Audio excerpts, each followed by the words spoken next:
안녕하세요, 로요두입니다. 오늘은 조금 이제 슬픈 이야기로 한번 시작을 해보려고 하는데요. 그 배드파더스라고 네네네. 그 무슨 홈페이지인가 어디 이렇게 올리는 것 같더라고요. 네, 저도 직접 들어가 보지는 않았는데 양육비 네. 미지급한 아빠들 뭐 리스트 개인정보를 올린다. 네. 저 정도는 알고. 그러니까 신상 정보를 올린다고 하는데 일단 이혼을 하고 나서 뭐 아마 엄마가 아이를 양육하기 때문에 아빠한테 이제 양육비 지급 의무가 주어지겠죠. 네. 보통 뭐 한 달에 한 어느 정도나 양육비가 인정되죠?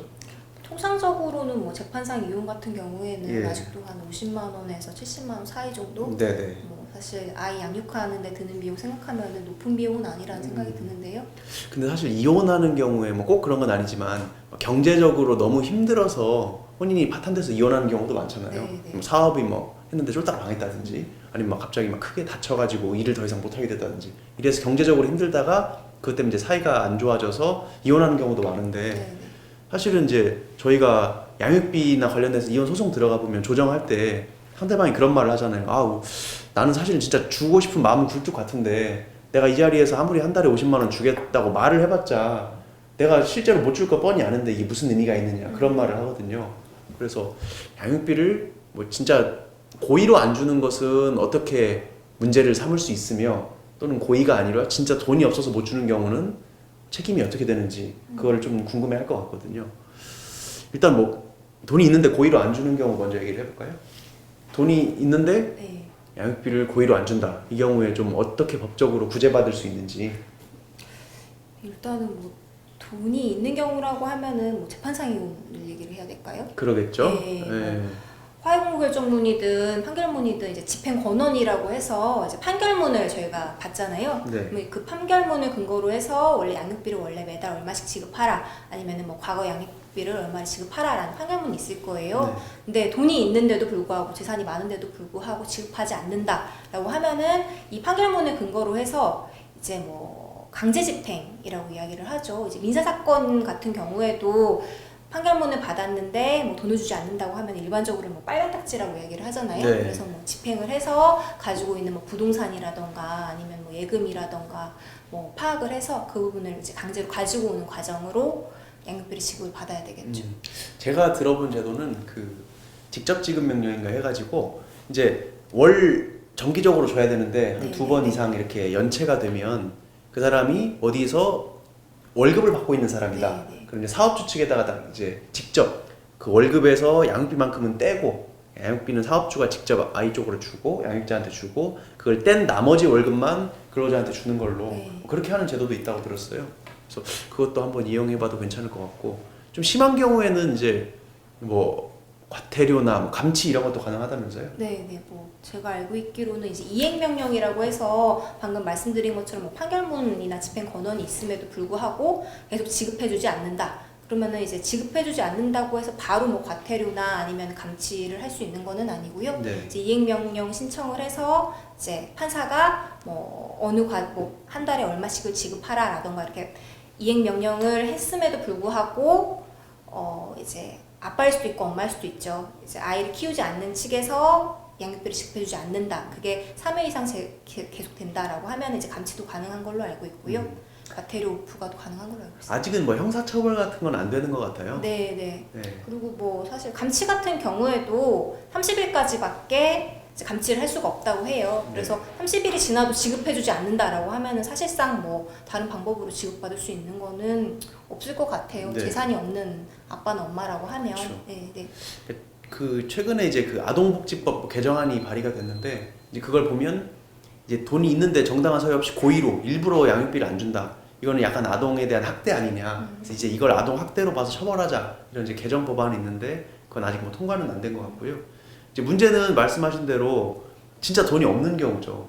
사실은 과태료도 아무리 부과해봤자 돈이 없는데 아무 의미가 없는 것이고 감치도 이런 경우도 들었어요. 그러니까 그렇게 실제로 돈이 없어서 이혼을 하는 경우는 보통 일정한 주거가 없잖아요. 네. 전국을 막 떠돌아다니면서 막 일을 하는 경우가 많기 때문에 감치 명령 아무리 내려봤자 재판 이제 집행하려고 그 집에 주소지 찾아가도 주소지 안 살고 있고 어디가 있는지 연락도 안 되고 그런 경우는 사실은 뭐 감치 명령을 해봤자 의미도 없고 돈 없는 사람은 가둬놓는다고 돈이 어디서 생기는 것도 아니잖아요. 그래서 그런 경우에 조금 실효성이 없지 않나 싶은데 돈이 없는 경우는 뭐 전혀 방법은 없는 거죠? 현실적으로 가지고 올 수 예. 있는 방법이 그나마 감치를 하면은 뭐 어디서라도 돈을 마련을 해오는 경우가 그나마 많다고 하더라고요. 네. 이제 말씀해 주신 것처럼 뭐 주거가 일정하지 않는 경우에는 이 지금 감치 명령이 나온다고 해도 집행할 수 있는 기간이 6개월밖에 안 된대요. 그 6개월 동안 도망을 다녔다라고 하면은 그 이후에 나타난다고 해도 감치를 할 수가 또 없다고 해요. 네네. 네.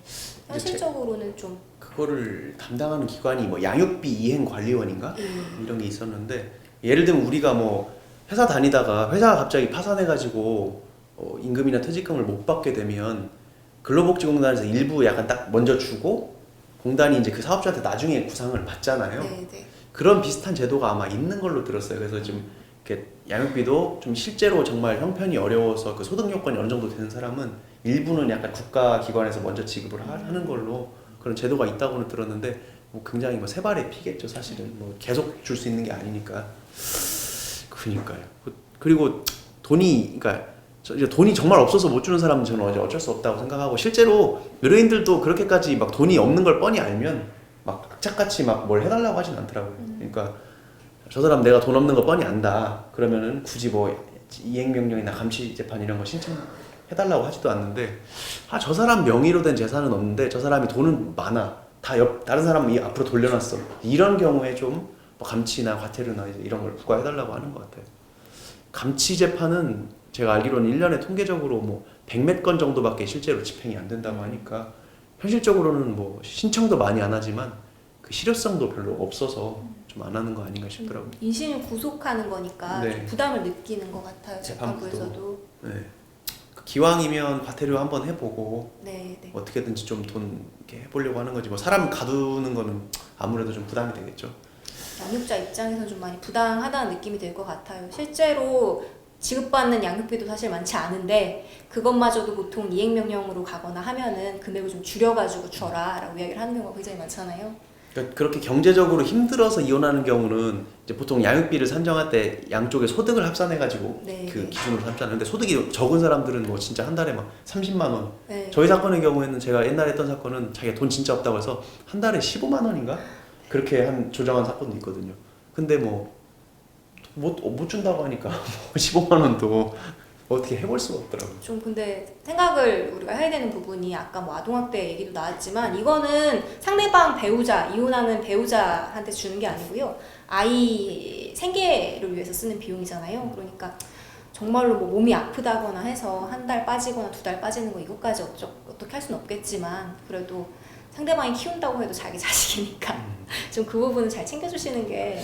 근데 이혼 사건 하다 보면 진짜 그런 느낌이 뭐 같으냐면 상대방의 그 경제관념을 못 믿는 거예요. 워낙 낭비벽이 심하고 사치가 심한 사람이라서 도저히 이 사람이랑 못 살겠다. 아니면 내 재산을 다 빼돌려가지고 자기 뭐 친부모한테 막 다 그쪽으로 친정 쪽 아무튼 네, 자기 네. 쪽으로 다 빼돌렸다. 이런 식으로 이제 불만을 갖는 경우가 있었거든요. 네. 그런 경우는 내가 아이를 만나가지고 주말에 만나서 놀아주고 좋은 거 먹이고 좋은 옷 입히고 막 사주고 용돈 주고 하는 거는 얼마든지 하겠는데 저 사람 통장으로 들어가는 건 나는 도저히 못 보겠다. 네. 그런 경우도 종종 있더라고요. 그래서 저 같은 경우는 이제 그런 비슷한 사건에서 조정으로 해가지고 아이 명의 통장을 만들어서 거기로 양육비를 지급을 했어요. 오. 네. 근데 그 인출권은 결국 그 부모한테 있는 거 아닌가요? 사실상 있다고 볼 수도 있을 것 같은데 네. 결국은 인출할 수 있는 건 교육비 명목으로밖에 빠질 수가 없도록 해놔가지고. 아 그래요? 네. 그런 방법이 있구나. 알겠습니다. 아무튼 양육들 다들 잘하시기 바랍니다. 아이 뭐 키우는 거 많이 힘드시죠? 네, 그래도 많이 커서요. 네, 키울만 합니다. 3살 아니에요? 고생 많으십니다. 여기서 마치겠습니다. 감사합니다. 감사합니다.